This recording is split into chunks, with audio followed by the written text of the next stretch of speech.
నెల 17 నుంచి 20 వరకు తెలంగాణ అసెంబ్లీ సమావేశాలు జరగనున్నాయి. ప్రోటెం స్పీకర్గా ఎంఐఎం ఎమ్మెల్యే ముంతాజ్ అహ్మద్ ఖాన్ను సీఎం కేసీఆర్ ఎంపిక చేశారు.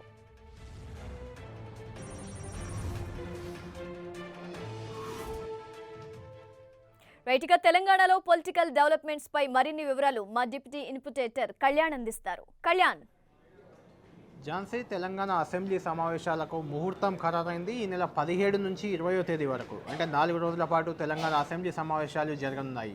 దీనికి సంబంధించి సీఎం కేసీఆర్ కీలక నిర్ణయం తీసుకున్నారు. ముఖ్యంగా ముహూర్తాలను ఎక్కువగా పాటించే కేసీఆర్ ఈ నెల 17న పవిత్ర ఉత్తరాయణ పుణ్యకాలంలో ఏకాదశి శుభతిథి ఉండడంతో ఈ నెల 17న అసెంబ్లీ సమావేశాలు నిర్వహించాలని నిర్ణయానికి వచ్చారు. దీనికి సంబంధించి అసెంబ్లీ సమావేశాల నిర్వహణ, అంటే తొలి రోజు నిర్వహణ స్పీకర్ ఎంపిక వరకు నిర్వహించాల్సింది ప్రోటెం స్పీకర్ నిర్వహించాలి.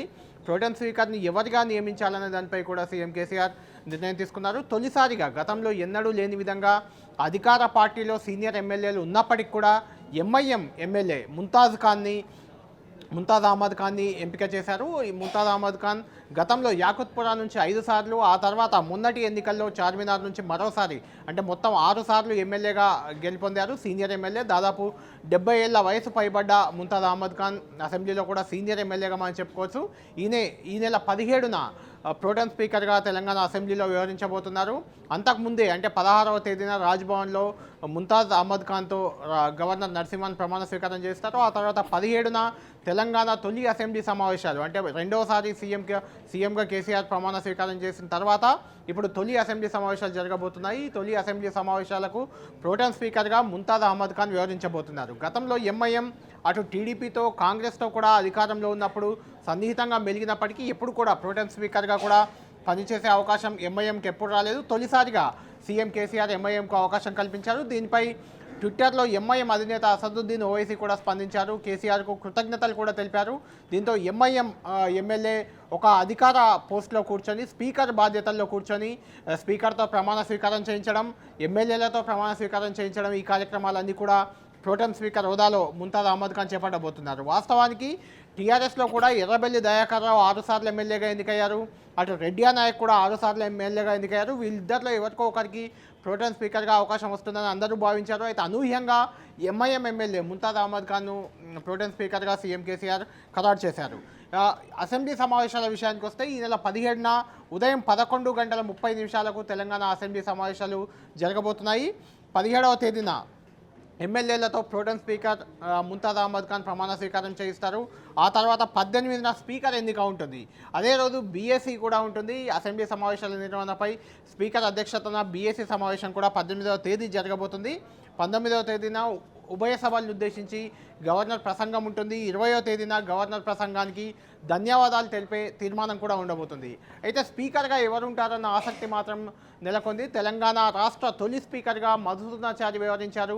అయితే ఆయన గత ఎన్నికల్లో భూపాలపల్లి నియోజకవర్గం నుంచి ఓటమి పాలైన నేపథ్యంలో ఇప్పుడు స్పీకర్గా ఎవరిని ఖరారు చేస్తారు సీఎం అనేది చాలా ఆసక్తి నెలకొంది. ఎందుకంటే స్పీకర్ పదవిలో ఉన్న వాళ్ళు తర్వాత ఎన్నికల్లో ఓడిపోతారనే ఒక సెంటిమెంట్ బలంగా ఉంది. దీనికి బలం చేకూరుస్తూ మధుసూదనాచారి కూడా గత శాసనసభలో స్పీకర్గా ఉన్న మధుసూదనాచారి కూడా ఓడిపోయారు.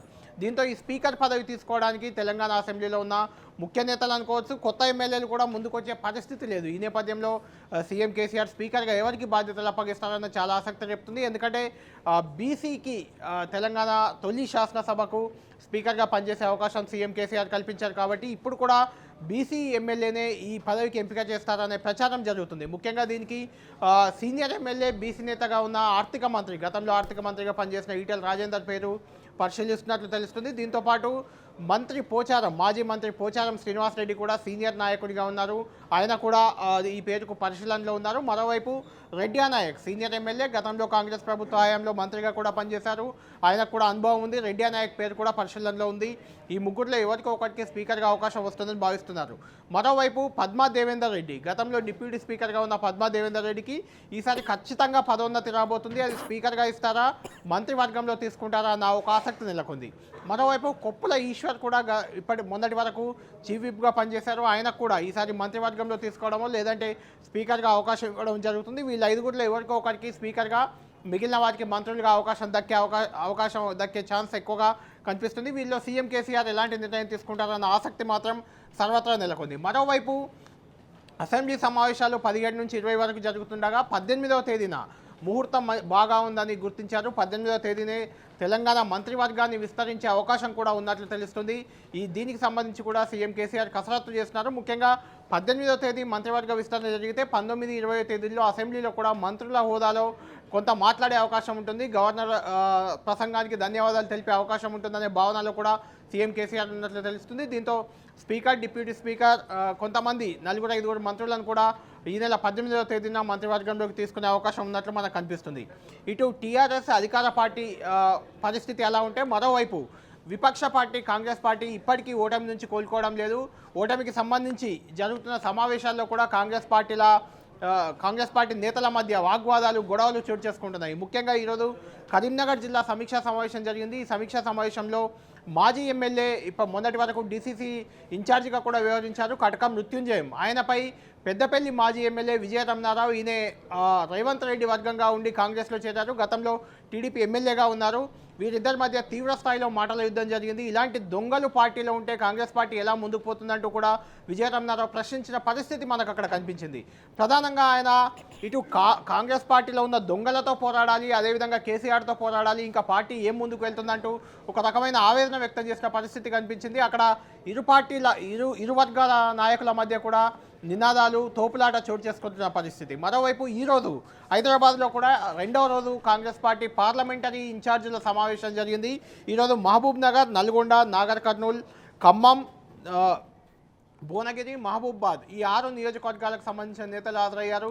ఈ సమావేశంలో కూడా కోమటిరెడ్డి వెంకటరెడ్డి ఎప్పట్లాగే తనదైన శైలిలో పార్టీపై విమర్శలు చేశారు. ముఖ్యంగా మహాకూటమితో కలవడం అనేది చాలా పెద్ద తప్పు జరిగింది. మహాకూటమితో కలవకుండా వెళ్ళుంటే కాంగ్రెస్ పార్టీకి 40-45 సీట్లు దక్కేవి. ఇప్పుడు లోక్సభ ఎన్నికల్లో కనీసం మహాకూటమికి కలవకుండా ఒంటరిగా పోటీ చేస్తే 8-9 స్థానాల్లో గెలుస్తాం.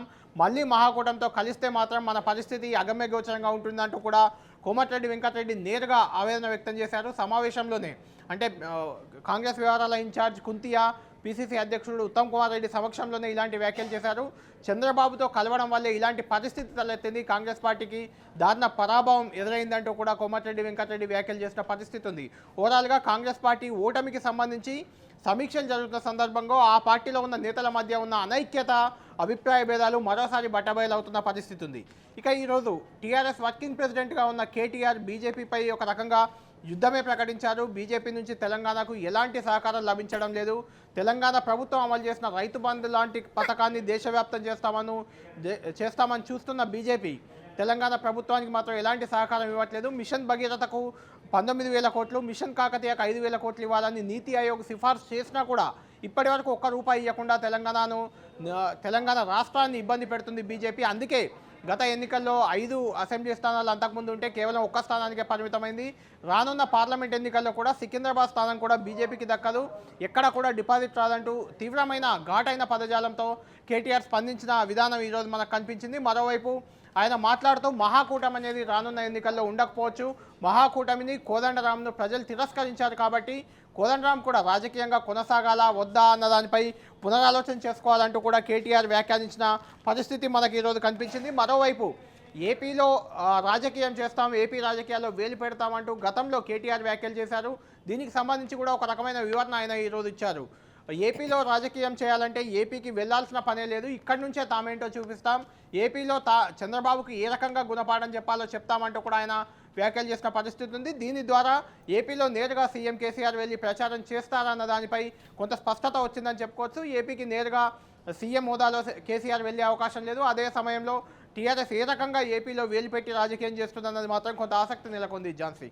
Right, thank you Kalyan.